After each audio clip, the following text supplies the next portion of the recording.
palavra do Senhor nessa noite. Então, hoje não vai ter nem microfone da capela. Vai pegar direto no celular. Vamos lá, eu quero que você pegue a sua Bíblia. A mídia pode colocar os textos que eu vou te citar, se quiser acompanhar. Jogar aqui para a igreja acompanhar. Mateus capítulo 4. Pelo menos os versículos a mídia pode colocar aqui. Mateus capítulo 4, verso 2 até o verso 4. Vai ser o nosso texto de abertura. Mateus 4, 2. É sempre bom estar aqui cantando, porque tem gente que às vezes não traz a Bíblia, pode ler aqui comigo, mais fácil, às vezes aqui na frente. O tema da nossa meditação é este, já coloquei até online.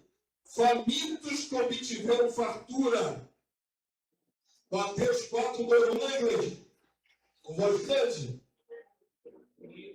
Não é esse texto não, viu? É esse mesmo, tá certo? Eu não reconheci as primeiras dele. Aqui está diferente da minha, mas vamos lá. E depois de jejuar 40 dias e 40 noites, teve fome. Jesus no deserto jejuou 40 dias e 40 noites. Avança no verso 3.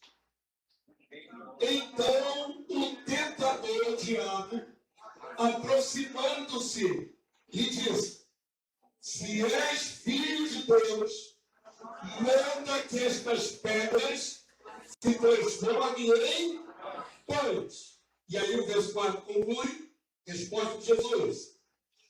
Jesus, porém, respondeu: está escrito, não só de pão viverá o homem, mas de toda palavra que procede da boca de Deus. Amém? Texto conhecido, passagem por conhecida. Depois de jejuar 40 dias e 40 noites, o texto diz: teve fome. Isso está numa carne natural, no corpo humano. Imagina o que é um jejum de 40 dias, irmãos. Imagina. A palavra não diz que ele teve sede, porque sugere para a maioria dos estudiosos que ele pelo menos bebia água nesse período. O corpo humano pode ficar muito tempo sem comida, sem nutrientes. Ele vai se consumindo, mas o corpo humano não pode ficar muito tempo sem água. Porque termina a sobrevivência é água. Amém? Quem é mais gordinho, tem mais reserva de gordura, sobrevive mais tempo. Quem é mais magrinho, tem pouca reserva de gordura, morre mais rápido. Mas o que define de fato é água. Então, é possível que Jesus tinha alguma fonte ali perto para ele beber de vez em quando, mas o corpo dele estava exaurido. Satanás se aproxima do diabo e sugere para ele: pegue essas pedras, pedra calcária, pedra, e transforma ela em pães. O diabo desafia Jesus a fazer um milagre para benefício próprio, para se autossuster, tentando Jesus a forçar um milagre, para que ele pudesse transformar a pedra em pães. Jesus podia transformar muitas pedras em pães. Então, 40 dias sem comer, ele transformou as 10 pedras em pães. Por comer essas 10 pedras transformadas em pães. Mas Jesus não se submeteu à sugestão do diabo. Ele respondeu com a palavra. E a palavra que Jesus respondeu, coloca aqui de novo, por favor. Verso 4. Volta para mim, verso 4, por favor. E a palavra que Jesus respondeu é esta: está escrito, não só de pão viverá o homem. Não é só com alimento físico para alimentar o corpo que o ser humano precisa. O homem também precisa de toda a palavra que procede da boca de Deus. Quantos podem saber? Amém. Que nós necessitamos para viver nesse mundo não é só comida, não é só alimento para o corpo físico. A alma de nós todos tem carência. E a única coisa que sobre carência na alma é a maravilhosa, a poderosa palavra de Deus. Amém? É o que verdadeiramente tira Essa angústia do interior é a palavra de Deus. Então, queridos, eu quero abrir agora um outro texto, lá no Antigo Testamento. E eu vou falar de fome. Eu vou falar de escassez extrema. Vocês vão ver uma passagem na Bíblia que é até chocante. Ela é chocante. Mas aconteceu lá no passado. E nós vamos fazer uma paráfrase em cima desse contexto para aplicar a nossa vida como cristãos no tempo atual, como igreja. A igreja de Cristo do Reino. Abra, por favor, a sua Bíblia, segundo livro de Reis, capítulo 6. Segundo Reis, capítulo 6, verso 24. Segundo Reis 6, 24. Jesus bateu aí a sentença de que o homem não vive só de comida material que sustenta o corpo. O homem precisa do alimento espiritual, da palavra de Deus. Precisa, é carente disso. Vamos ver uma história muito terrível, narrada na sua Bíblia, que poucas vezes a gente tem a oportunidade de falar. Eu acredito que eu já preguei em cima desse texto numa quarta-feira, uns 3 anos atrás. Então, não sei se todos vão lembrar dessa passagem. Mas vamos lá, vamos discorrer sobre ela. É um texto um pouco mais longo. Eu vou dar umas puladinhas aí, pelo menos do capítulo 6, verso 24. Até o verso 30 vai ser na sequência. Depois vamos para a continuidade no capítulo 7, do verso 1 em diante. Eu vou pulando alguns versículos, eu vou anunciando quais são os versículos, para não ficar extenso demais. Amém? Mas toda a base da nossa meditação está nessa história vivida lá em Israel. Segundo Reis 6, 24. Quem puder me acompanhando aqui, eu vou contextualizando. A palavra do Senhor diz assim: depois disto, ajuntou Ben-Hadad, ou Hadad, rei da Síria, todo o seu exército, subiu e sitiou a Samaria, ou Samaria. A cidade de Samaria é a capital de Israel do Norte. E a cidade de Jerusalém é a capital de Israel do Sul. Nessa ocasião, Israel estava dividido em 2 grupos. O reino do Norte e o reino do Sul. A capital Samaria foi cercada pelos assírios. E eram inimigos ferrenhos de israelitas, dos judeus, naquela ocasião. O sítio, o cerco da cidade, era estratégia na antiguidade para acabar com os recursos naturais da cidade. Como é que a cidade se protegia de ataque exterior? Não é como hoje, na guerra moderna.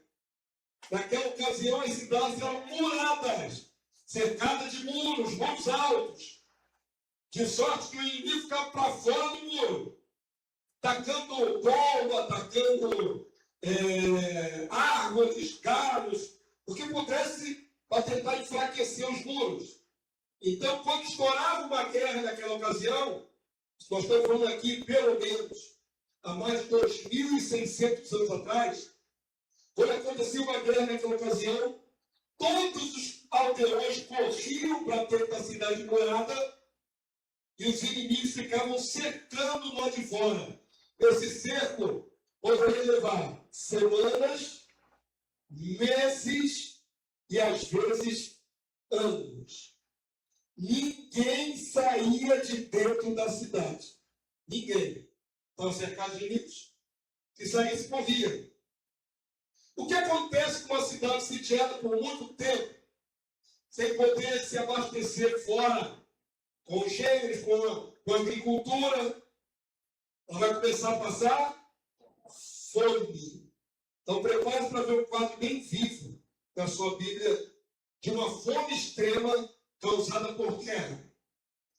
Nós estamos lendo o verso, só lemos o verso 24, né? Verso 25, então. Houve o que, igreja? Grande fome em Samaria. Por quê? Ninguém saía, ninguém podia ir no campo buscar nada. Tudo que foi ajuntado antes do cerco, da guerra dos inimigos, é o que tinha para todo mundo comer. É uma situação de extrema necessidade. E o texto diz: e eles que a sitiaram ao ponto de se vender a cabeça de um jumento por 80 ciclos de prata. Irmão, era muita prata. Sabe o que aconteceu? Os animais que estavam na cidade foram morrendo, e todos os animais que eram possíveis de ser comidos foram comidos. Os últimos que morreram, jumento, burro, né? Parente do cavalo, virou artigo de luxo. Pagou-se caríssimo por uma cabeça de jumento para comer, porque não tinha mais o que comer. E o texto está dizendo, ao ponto de vender a cabeça de um jumento por 80, era muito dinheiro, era uma fortuna. Os que queriam sobreviver pagavam. E um pouco, olha que nível que chegou a fome na cidade, um pouco de esterco de pomba, cocô de pomba era alimento. Um pouco de esterco de pombas por 5 ciclos de prata. E era alimento pago caro. Tamanha carência de gêneros dentro da cidade. Não tinha mais o que comer. Eu vou ver até onde vai chegar isso aí. Verso 26, igreja. Olha que foi extremo. Olha que calamidade extrema. Passando o rei de Israel pelo muro, gritou-lhe uma mulher: acode-me, ó rei, meu senhor. Ele lhe disse: se o Senhor, Deus, Yahvé, te não acode, de onde te acudirei eu? Da eira ou do lagar? Eu não tenho de onde tirar, não tenho mais como colher. Nós estamos cercados de inimigos. Está todo mundo preso na mesma cidade. Como é que eu vou te sustentar? Desespero extremo. Verso 27. E lhe disse: se o Senhor não te acode, de onde eu te acudirei? De onde acudirei eu? Da eira ou do lagar? Perguntou-lhe o rei: que tens? Respondeu esta mulher. Respondeu ela: esta mulher me disse: olha que ponto que chegou, irmãos. Dá-me teu filho para que hoje comamos, e amanhã comeremos o meu. Eu vou fazer uma pergunta no meio que está construindo essa visão terrível. Está sendo narrada aqui na Bíblia. Vou fazer uma pergunta muito séria, muito sensível. Ninguém é obrigado a falar se já passou por isso. Mas alguém aqui já passou fome na vida? Eu não. Eu nunca passei fome na vida. Sou de uma família paupérrima, muito pobre. Tivemos inúmeras dificuldades, já comemos arroz só com feijão. Mas passar fome, eu não sei o que é passar fome.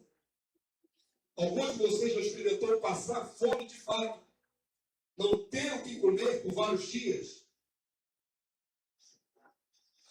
Eu conheci um profissional da Juerp, um colega de trabalho, na época que eu trabalhava, onde nasci de novo, onde me converti. Era uma empresa que produzia literatura evangélica, a lição da escola dominical das crianças. Éramos 10 desenhistas naquela empresa. Um deles se chamava, ironicamente, Isaac. E esse rapaz, ele tinha sido morador de rua. Ele estava lá trabalhando como desenhista, mas no passado anterior ele chegou a morar na rua. E ele me relatou que chegou ao ponto da fome de comer papelão. Não tinha o que comer, ele comeu papelão. Esse pode dizer: eu sei o que é fome. Eu passei fome. Mas eu acredito que nenhum de nós aqui tem essa experiência de não ter pelo menos o mínimo para fazer uma refeição. Então, eu quero voltar ao contexto. Você vai ver que é desesperadora a fome dentro dessa cidade, ao ponto de 2 mulheres entrarem num acordo. Nós vamos matar o filho de cada uma e vamos comer um dia, comer outro filho no outro. Está falando aqui, sim, de canibalismo. Não é metáfora, não. É matar a criança e comer sua carne. Quer apresentar esse quadro para o rei. E ela falou o seguinte, verso 29. A primeira mulher chegou a fazer isso, matou o próprio filho para poder sobreviver. Cozemos, pois, o meu filho. Cozinhar o filho. Cozinhar a carne da criança. Cozemos, pois, o meu filho e o comemos. Mas, dizendo eu, outro dia, dá-me o teu filho para que o comamos, ela lhe escondeu. Na hora de cumprir a parte, ela não cumpriu. Essas duas mulheres comeram carne humana. Pense, cabeça de burro iguaria cara. Cocô de pombo iguaria cara. Fome extrema. Chegaram ao canibalismo. Tem história na Bíblia que não são narradas na TV publicamente. Seria escandalizante demais. Mas é verdade, isso aconteceu. Palavra do Senhor, se você quiser, vamos lá?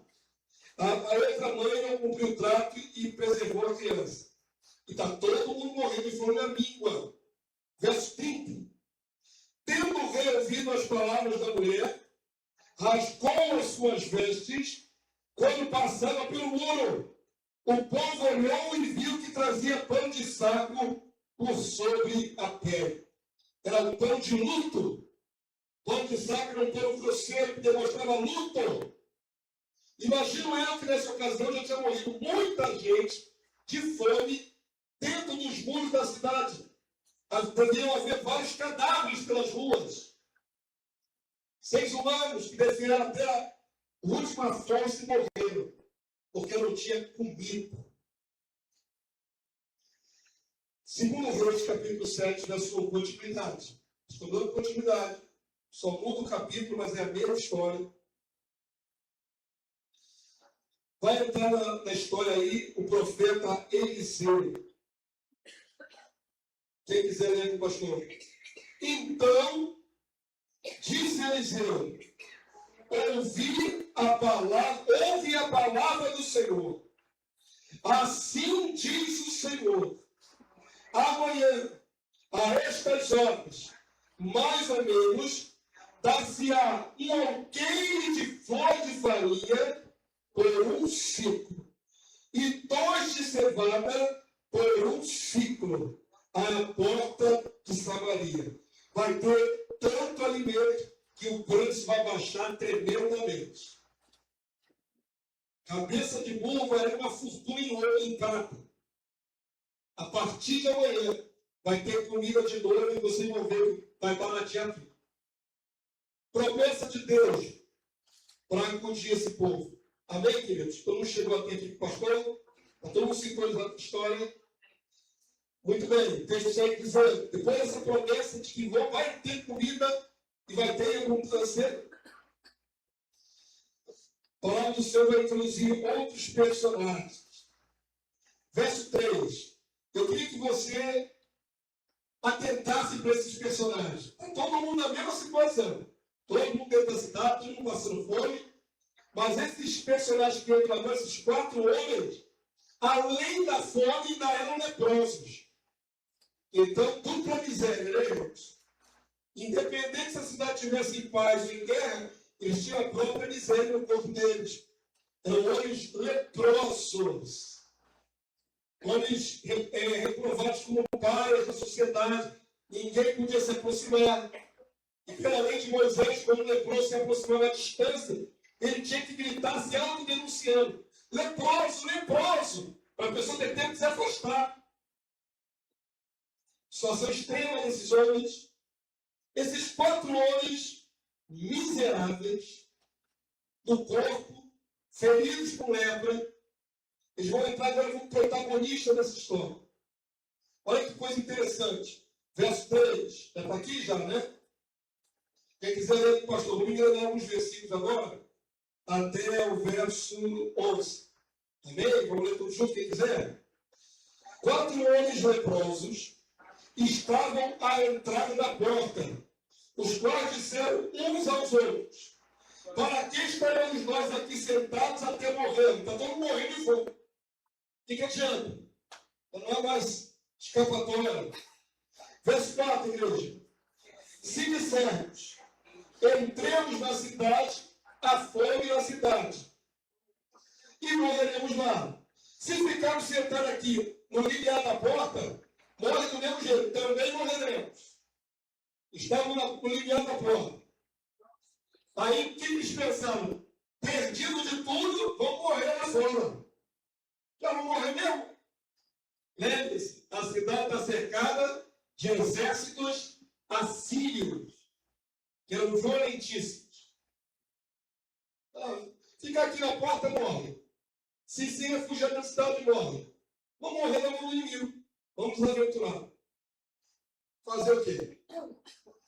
E eles disseram assim: vamos, pois, agora e demos conosco como arraial dos sírios. Vamos lá, guardar dos inimigos.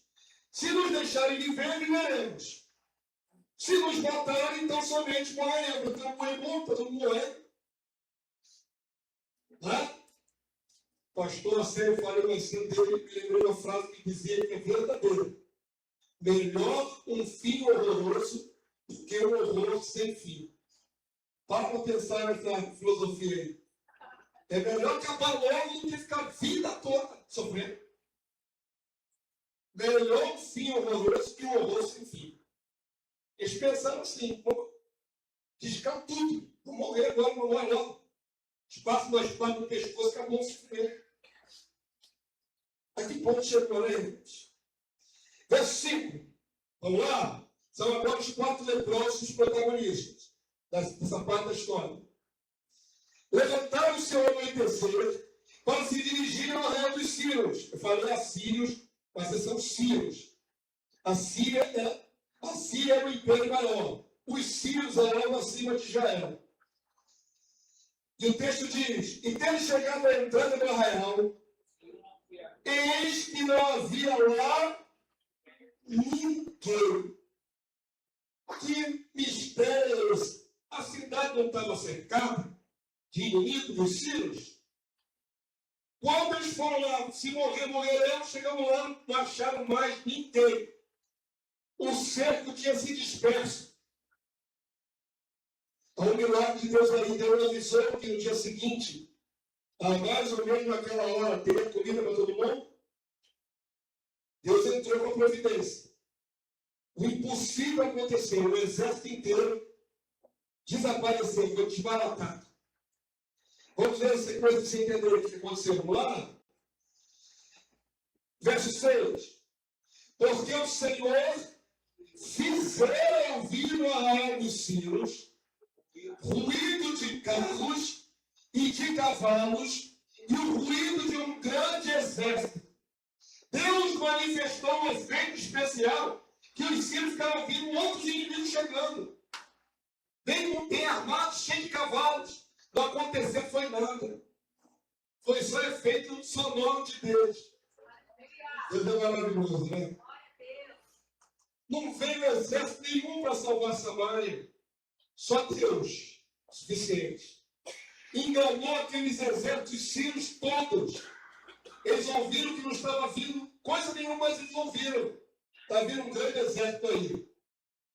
E a palavra do Senhor diz, verso 6 ainda. E disseram os outros: eis que o rei de Israel alugou contra nós os reis dos heteus e os reis dos egípcios para virem contra nós. Então, em paranoia. E aí segue no verso 7. Pelo que se levantaram e fugindo ao anoitecer, deixaram suas tendas, os seus cavalos, os seus jumentos, e o arraial estava, e fugiram para salvar a vida. Uma paranoia coletiva cometeu o exército sírio e todos fugiram de noite, do nada.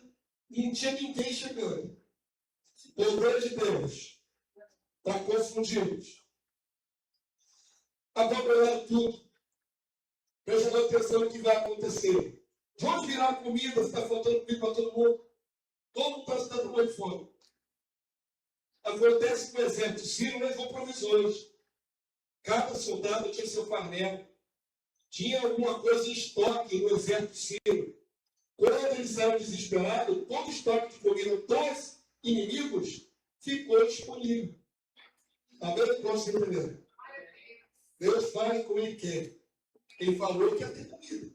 Parecia impossível que de um dia para o outro ia aparecer comida para aquele povo todo. Mas Deus faz como Ele quer. E aí o texto diz assim, verso 8. Vamos lá? É que agora tem os 4 protagonistas leprosos, todos fachados com faixas, igual os bumberzinhos assim, né, fachado com faixa, todo ruizinho, os 4, esquálidos de fome, mas eles vão ser protagonistas de um grande dilema. Vamos lá? Verso 8, vamos, quem é que já lê esses poucos versículos agora? Vamos lá? Chegando, pois, aqueles leprosos, a entrada do arraial, entraram numa tenda e comeram, tinha comida. E beberam. E tomaram dali prata, e ouro, e vestes, e se foram, e os esconderam, essa prata, esse ouro, ficaram ricos. Do momento para o outro ficaram ricos. E os esconderam, voltaram e entraram em outra tenda. E dali tomaram alguma coisa e esconderam. Os camaradas foram para morrer. Vamos lá, se eles chegaram lá, os caras quiserem nos matar, nos matam. Mas chegou lá, surpresa, não tem ninguém do exército inimigo. Só as tendas armadas cheias de espólios. Com comida, com escudos, com prata, bronze, um monte de coisa, ferro. Eles pegaram e caíram dentro. Imagina, irmãos, você consegue imaginar? Você consegue imaginar? De um minuto para o outro, aquele leproso ficaram se sentindo mal já. Sentados nas mesas dos generais e comendo o que quiseram. Se empanturraram, eu imagino. A mais que a fome era extrema. Depois que recuperaram a força, pegaram o que havia de melhor, de prata, de ouro, e ainda foram de volta. Arranjaram um cantinho, fizeram um buraco e esconderam. Ainda fizeram uma pequena reserva financeira. Uma pilhagem. Coisa extraordinária. Agora preste atenção no que vai acontecer com esses 4 leprosos. Falando do Senhor diz, como é que está a cidade, irmãos? Mudou alguma coisa na cidade ainda? Não. Como é que está dentro da cidade? As pessoas estão comendo carne humana. As pessoas estão comendo cabeça de burro, cocô de pombo, para sobreviver. Existem uma outra passagem que falam de outro ser, eles chegaram a comer couro da sola do sapato. A fome extrema faz a pessoa comer qualquer coisa. Qualquer coisa. Couro vira carne. Esses homens agora estão com a barriga cheia. Comeram pra caramba, se empanturraram. Mas na dentro da cidade está todo mundo minguando, gemendo e desfalecendo. É aí que eu quero chegar com essa história tão terrível. O que ela nos ensina, né? Tem alguma coisa para nos ensinar essa história tão além do poder de Deus? Tem. Nós lemos o verso 8. Agora lê o verso 9 mais alto. Esse verso é chave para o entendimento e aplicação da nossa mente, nosso coração. Vamos lá, verso 9. Então disseram uns aos outros, 4 leprosos: não fazemos bem, este dia é dia de boas novas. Eles viram o grande milagre de Deus. Se fartaram do grande milagre de Deus. Mas caiu-lhes na consciência que só eles 4 sabiam disso. Dentro da cidade está todo mundo desesperado e morrendo do mesmo jeito. E aí o texto diz, é dia de boas novas, e nós nos calamos. Se esperarmos até a luz da manhã, seremos tidos por culpados, que poderiam dar luz antes. Quer dizer, deixar que a luz do dia revele que os exércitos foram embora, perderia boa nova, boa notícia. Poderia até salvar algumas vidas, porque horas antes, chegando algum alimento, a pessoa sobrevive. Se esperando passar mais 6, 7, 8 horas, muita gente vai morrer, hein? Seremos tidos por culpados. Agora, pois, vamos e anunciemos à casa do rei. Vamos avisar, tem comida de sobra dos inimigos aqui para a gente. Deus já deu vitória. Deus já deu escape. Já temos como saciar nossa fome. Amém? Essa é a missão dos 4 homens leprosos. Dar as boas novas de salvação para o povo de Samaria. Amém, povo santo? E aí segue o verso 10. Vieram, pois, e bradaram aos porteiros da cidade, e denunciaram, dizendo: fomos ao arraial dos Sírios, e eis que lá não havia ninguém, voz de ninguém, mas somente cavalos, jumentos atados, e as tendas como estavam. Verso 11. Então os porteiros gritaram e fizeram anunciar a nova no interior da casa do rei. Imagina a gritaria que foi, de boca em boca. Tem comida lá fora, os inimigos foram embora. E aí o texto diz, eu falei no verso 11, né? Dá um bom dia que vai ter um cidadão que duvidou. Tem um cidadão que duvidou que Deus era poderoso e ele vai matá-lo. Mas eu não vou pulei esse versículo de propósito. Quem quiser ler o contexto ali, tem mais um personagem que duvidou de Deus e ele vai ser o único que não vai se beneficiar da comida. Eu cortei essa parte aí para encurtar. Verso 16, depois de concluir por lá. Verso 16, por favor. Isso. Leia então o contexto para finalizar aí. Vamos lá? Então, saiu o povo, saqueou o arraial dos Sírios e assim se vendia um alqueiro à medida de flor de farinha por um ciclo e 2 de cevada por um ciclo, segundo a palavra do Senhor. Amém, queridos? A calamidade acabou, a provisão chegou da maneira mais inesperada possível. Os inimigos serviram ao povo que estava cercando, sem querer. Porque Deus é poderoso para reverter qualquer calamidade. Amém? Mas aqui quero fazer a igreja pensar nos 4 leprosos que foram os primeiros a descobrir comida. E aqui tem nossa meditação. O tema da noite de hoje é famintos que obtiveram fartura. Pensa, queridos, em que sentido isso tem alguma coisa a ver conosco, igreja, filhos do reino do século 21? Em que sentido? Pense, por favor. Como é que você aplicaria isso para a sua vida particular? Ou para a vida do coletivo da igreja? Hã? Estão conseguindo raciocinar em cima do texto? O que seria essa fome que mata, né? Como seria isso aplicado no contexto atual?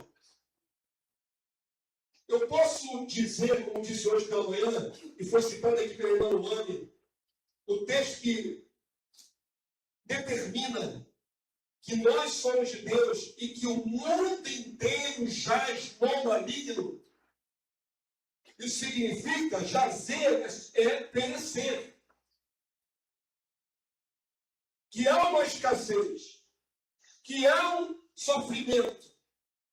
Eu quero parafrasear que há fome sobre a terra, mas não é uma fome de comida. Hoje pode dizer amém.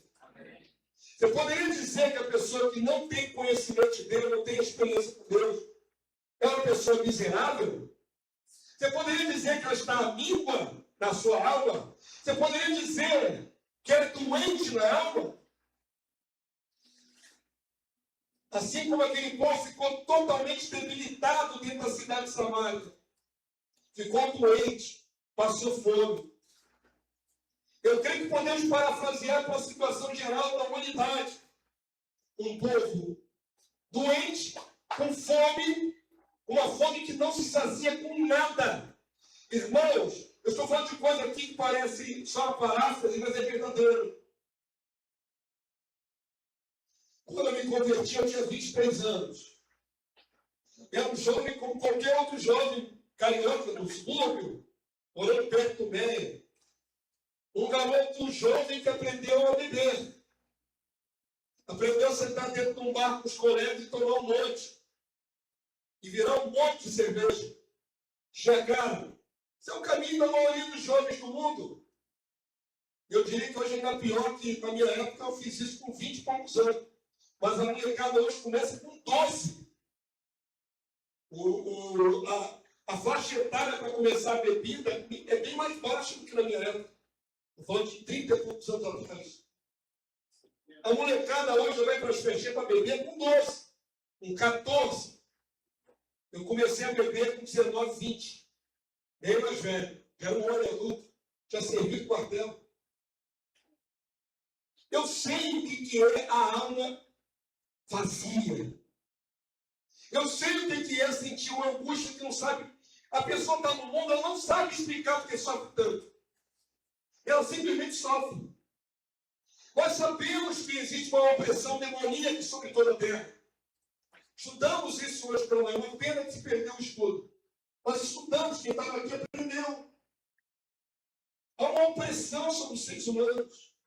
Eu me lembro, se existe um momento marcante que me faz trazer à memória, era naquelas madrugadas, nas mesas de bar, dentro de boate, dentro de outros lugares assim, terríveis, que eu não aconselho ninguém ir. É um lugar escuro, soturno, todo mundo ali é miserável de alma, está bebendo para esquecer o problema. Havia um ambiente de adultério, incluindo o meu colega de trabalho. A gente acobertava o adultério dele e a mulher dele era crente. A gente conhecia a amante.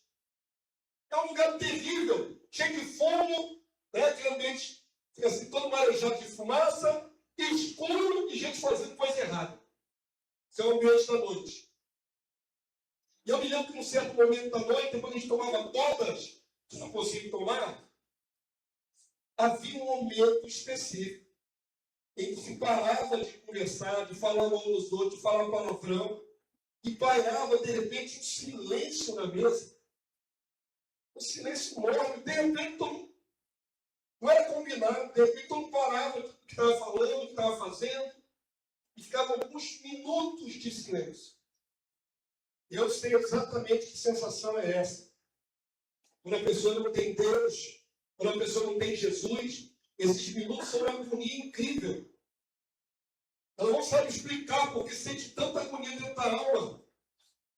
Ela não sabe nem por que está se sentindo oprimida. Mas ela sente a opressão. E em passando aqueles minutos de silêncio, dá vontade de acabar com isso. E para acabar com isso, só tomando mais cerveja, tomando mais cachaça, só fumando mais, só fazendo mais besteira. Porque a pessoa tenta preencher o vazio da alma com essas coisas carnais, entorpecendo o seu pensamento, para não pensar no problema, para não pensar na angústia. Então eu posso parafrasear que a humanidade como um todo está doente, que a humanidade como um todo está com a alma sequiosa, sem Deus, agonizando. Amém, conselho? Estão acompanhando meu raciocínio? E aí, Jesus pega esse varão jovem e me leva para as igrejas para ouvir pastores, como eu sou hoje. E eu resisti aos pastores o máximo que você tem imaginar. Quantos apelos eu resisti? Eu nem lembro quantos. Ia para os cultos que os colegas chamavam, ia lá assistir o culto. Estava no louvor, maravilha. Mas na hora do apelo, quem quer se entregar a Jesus, a minha perna tremia. Eu ficava inquieto na cadeira, mas eu não vou lá na frente nem o pau. Nem amarrado eu vou lá na frente. Eu não sou crente. Eu gosto da cerveja, eu gosto da música, eu gostava da treva. A treva era terrível, mas eu não sabia que era terrível. Eu estava acostumado com a treva. Mas quantos apelos? E aí ficava ali tremendo na cadeira, mas não levantava nem a palma do apelo. Mas um dia Deus me tirou do meu forte, me atraiu. Eu costumo dizer, como está na palavra de Deus, Deus me atraiu com um laço de amor. Não foi nem da violência, foi com um laço de amor, irmãos. E me atraiu, e me colocou no meio do povo de Deus, e eu nasci de novo. E fui liberto daquilo tudo. Fui liberto daquela angústia, fui liberto daquela dor na alma, daquele vazio, fui liberto da falta de propósito de viver. E a minha alma começou a se alimentar da palavra. A palavra passou a ser meu alimento diário, desde que nasci de novo há 30 e poucos anos atrás. Eu posso dizer que eu era como aqueles leprosos, que também estavam destinados à morte, à destruição, mas eu descobri onde tinha comida. Eu descobri onde tinha vida, onde tinha fartura, onde eu ia ser tirada toda a minha necessidade. E foi em Jesus. Amém, queridos?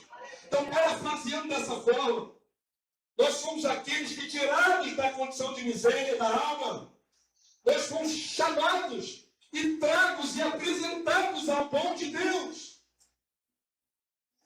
Deus nos deu o melhor. Quantos podem dizer amém?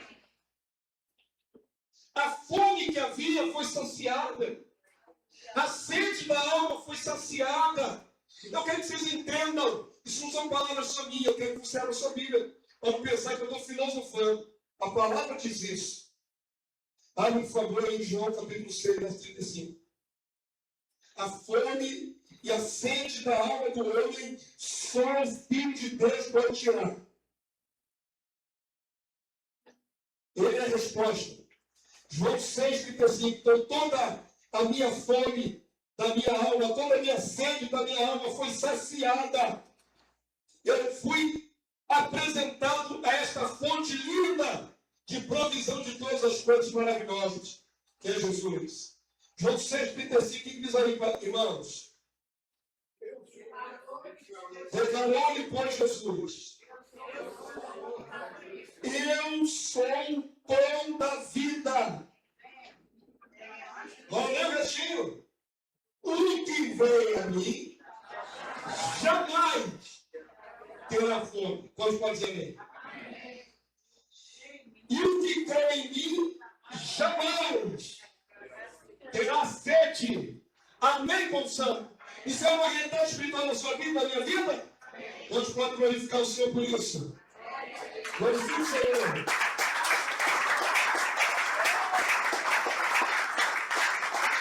E a Ele a honra, toda a honra e toda a glória a Ele. Eu tenho certeza que isso se cumpre na minha vida e na sua. Que nós tivemos a nossa necessidade tirada. Nós tivemos a nossa miséria da alma tirada. Foi substituída por uma satisfação que não tem como mensurar. Não tenho mais agonia na minha alma. Tenho tribulações, mas não há mais agonia na minha alma. Porque Jesus, Ele sacia todo o meu ser. Pode acontecer o que for nessa terra, nessa vida, irmãos. Em Cristo eu sou saciado. Todos são saciados. Amém. E o Senhor foi tirando a minha fome, minha sede. Ele prometeu que quem vai até Ele não fique com fome, não fique com sede. Porque é suprido. Em outro instante, Jesus manda comer da carne dele, beber do seu sangue. Nós somos nutridos. Todo aquele que veio a Cristo não é mais um faminto e nem sedento. Amém, povo santo? Mas Deus avisou que haveria uma fome e uma sede espiritual sobre a terra. Quero que abra, por favor, aí, Amós capítulo 8. Amós 8, 11.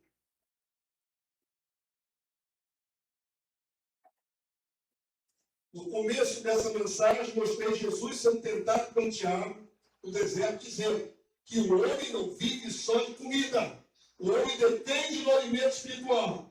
Ele precisa disso para viver. Você tem escassez na alma.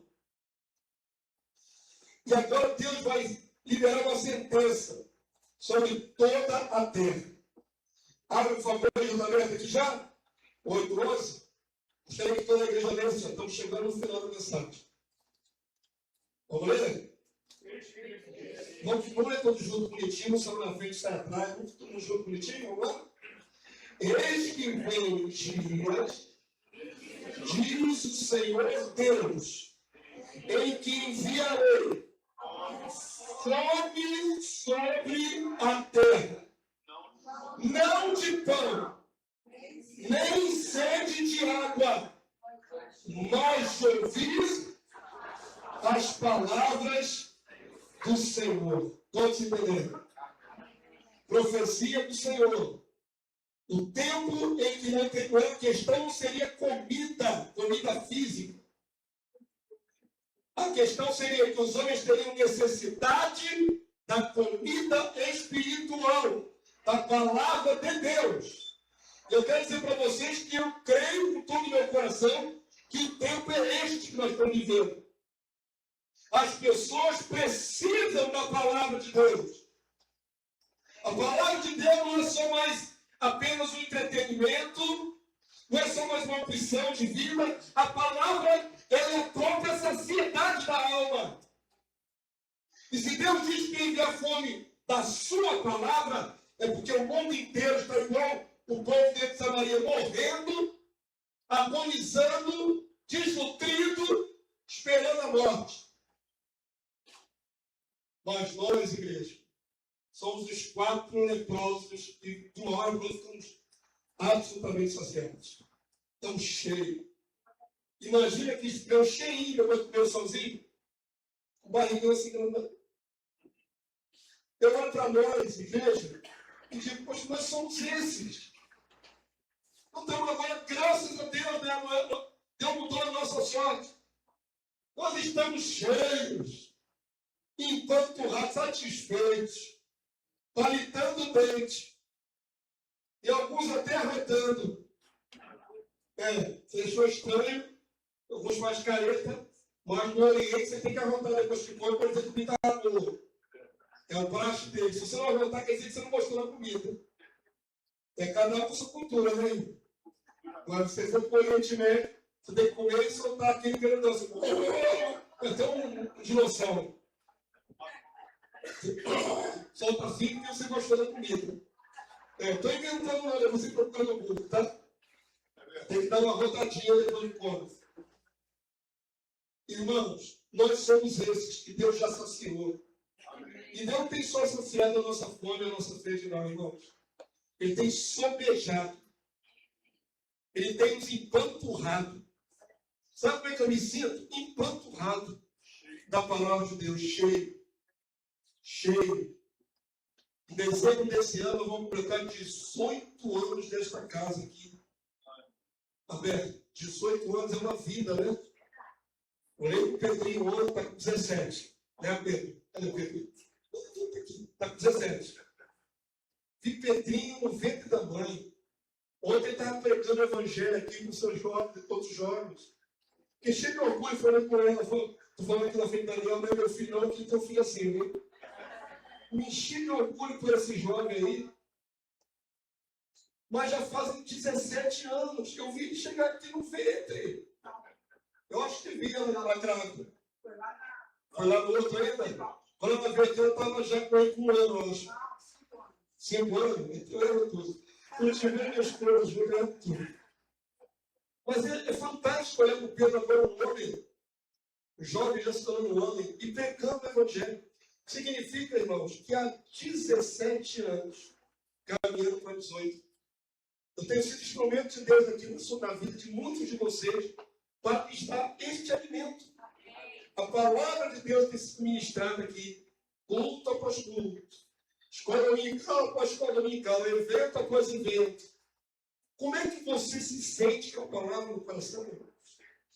Como é que você acha que nós estamos possuidores de tanta palavra?